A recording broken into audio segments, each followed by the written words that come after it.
আহা, গায়েব জানে না, কথায় কথা আসে।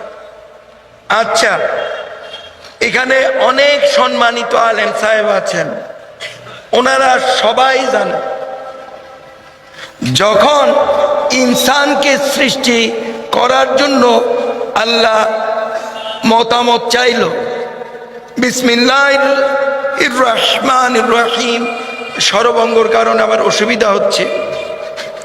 ওয়া ইয ক্বালা রাব্বুকা লিল মালাইকাতি ইন্নী জাইলুন ফিল আরদি খলিফা। আল্লাহ সৃষ্টিকর্তা না? আমরা সৃষ্টি না?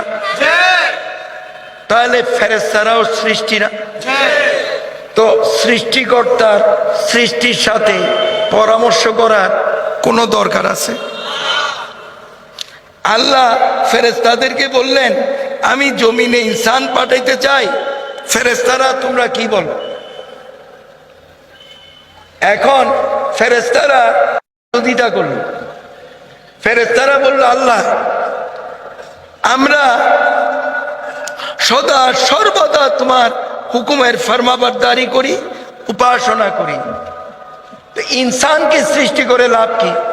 এগুলা জমিনে গিয়ে মারামারি করবে, কাটাকাটি করবে, জমিনকে জমিনকে রক্তে লাল করে দিবে, তখন ইনসান সৃষ্টি হয় না। কথা বুঝতে পেরেছেন? ইনসানকে সৃষ্টির জন্য প্রস্তাব করেছেন। আচ্ছা, ফেরেশতারা যেটা বলেছেন জমিনে এসে সব মানুষ না করুক, কিছু মানুষে করে না? মারামারি কাটাকাটি করে না? মানুষ হত্যা করে না? ওয়া ইয়াসফিকুদ্দিমা, রক্তে জমিনকে লাল করে না? তো ফেরেশতারা যদি গায়েবের খবর জানে, আল্লাহ রসুল গায়েবের খবর জানে?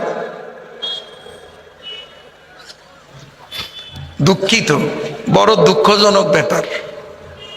যেখানে ফেরেশতারা গায়েবের খবর জানে, ইনসান সৃষ্টিই করে নাই, ইনসান জমিনে এসে কি করবে সেটা ফেরেশতারা বলে দিল। আর যিনি কুল্লু কায়নাতের রাহমাতুল লিল আলামিন হিসাবে আল্লাহ রসুলকে আল্লাহ পাঠালেন, তিনি এই জানেন। তো না জানলে কেবলা পরিবর্তন করলো কিভাবে? আল্লাহর কাছে ফরিয়াদ করে বলে হুজুর আরো জানতে চাই, বুঝিয়ে দেই। আল্লাহ রসুল তখন মাতৃ গর্ভে ছিলেন।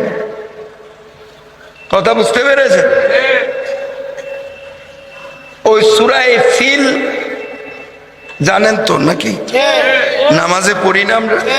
পড়ি কি পড়ি না? এই ঘটনাটা লম্বা ঘটনা, আমি শর্ট করে বলবো। আর আব্রাহার বাদশা কাবাঘরকে আক্রমণ করতে আসছে বিশাল হাতির বহর নিয়ে, সৈন্যের বহর নিয়ে। কথা বুঝতে পেরেছেন? বিশাল বহর নিয়ে আপনার কাবাঘরকে আক্রমণ করবে, ধ্বংস করে দেবে আব্রাহার বাদশা। তখন আল্লাহ রসুলের দাদা আব্দুল মুতাল্লিব, তিনি ওই কাবাঘরের খাদেম ছিলেন। কথা বুঝতে পেরেছেন? তিনি নিরুপায় হয়ে আল্লাহর দরবারে ফরিয়াদ করলেন যে আল্লাহ আমার তো ক্ষমতা নাই তুমি আল্লাহর ঘর রক্ষা করার, ক্ষমতা তো আমার নাই, কিন্তু তুমি আল্লাহ তো পারো এই কাবা ঘর রক্ষা করতে। আল্লাহ কি করলেন? একদল পাখি পাঠিয়ে দিলেন। আমাদের দেশে ছোট ছোট পাখি হচ্ছে বাবুই পাখি, দেখছেন কোনোদিন? দেখার তো কথা না, দেখার তো কথা না।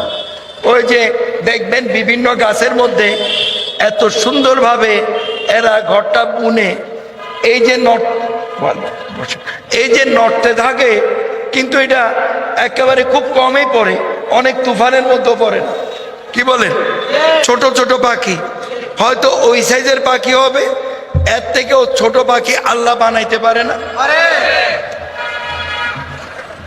পারে। আল্লাহ কি করলেন? ওই ছোট ছোট পাখির পায়ের মধ্যে আর কত বড় পাথর আটে, কথা বুঝতে পেরেছেন? আল্লাহ পাঠিয়ে দিলেন। এখন এখন অনেক ইয়াং ছেলে পেলে আছেন বা মধ্যবয়সীও আছেন যে 71-এ যুদ্ধ দেখেন নাই। আমরা তো দেখেছি কিভাবে বোম পড়েছে, কি বলেন? বা বিভিন্ন দেশে বোম পড়ে, শুনেন না? আল্লাহর বাহিনী পাঠিয়ে দিছে, কথা বুঝতে পেরেছেন?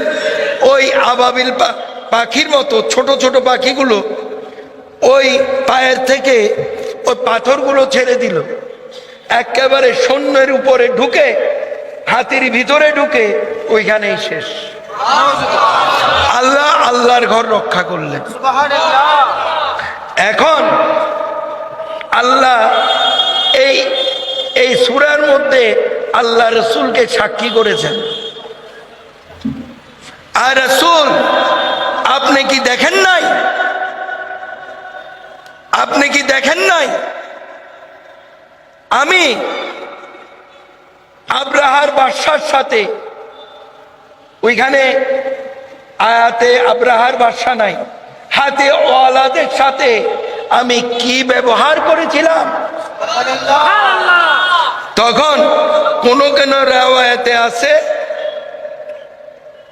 পৃথিবীতে আসার 2 মাস আগে, কোন কোন রাওয়ায়াতে আছে 6 মাস আগে। আমি এগুলা নিয়ে ইখতিলাফ করতে চাই না, এক কথায় পেটের ভিতরে ছিল। আল্লাহ রসুল পেটের মধ্যে, তাহলে মার পেটের ভিতরে থাইকা আব্রাহার বাদশার সাথে কি ব্যবহার করেছে, হাতিওয়ালার সাথে কি ব্যবহার করেছে, আল্লাহ রসুল দেখেন নাই? না দেখলে আল্লাহ আল্লাহ রসুলকে সাক্ষী করলেন কেন? শুনেন, চাপাবাজির উপর ইসলাম প্রতিষ্ঠিত না।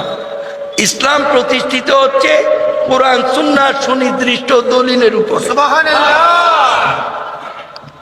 কথা বুঝতে পেরেছেন? আমি যেটা বলছিলাম, আমি আল্লাহর কথা বলছিলাম, হঠাৎের মধ্যে এই বিষয় নিয়ে আলাপ করার আমার কোনো ইচ্ছাও ছিল না। হয়তো আল্লাহর ইচ্ছা আছে বিদায় আল্লাহ বলিয়েছেন, আমি বলেছি। ওই কাবা ঘরের কথা বলতে যে এই প্রসঙ্গটা চলে আসলো। আল্লাহ রসুল গায়েব জানে না, এই কথার ভিত্তি নাই। এটা কোরআনেই প্রমাণ, কোরআন শরীফে প্রমাণ। আল্লাহ রসুলকে সাক্ষী রেখেছেন। তখন আল্লাহ রসুল তিনি মুহাম্মদুর রাসূলুল্লাহ সাল্লাল্লাহু আলাইহি ওয়াসাল্লাম, তিনি তার মাতৃ গর্ভে ছিলেন। যেখানে আল্লাহর রসুলকে আল্লাহ সাক্ষী করেছেন, এখানে আল্লাহর বান্দা কিভাবে বলবে আল্লাহ রসুল গায়েব জানে না? প্যারে হাজরিন,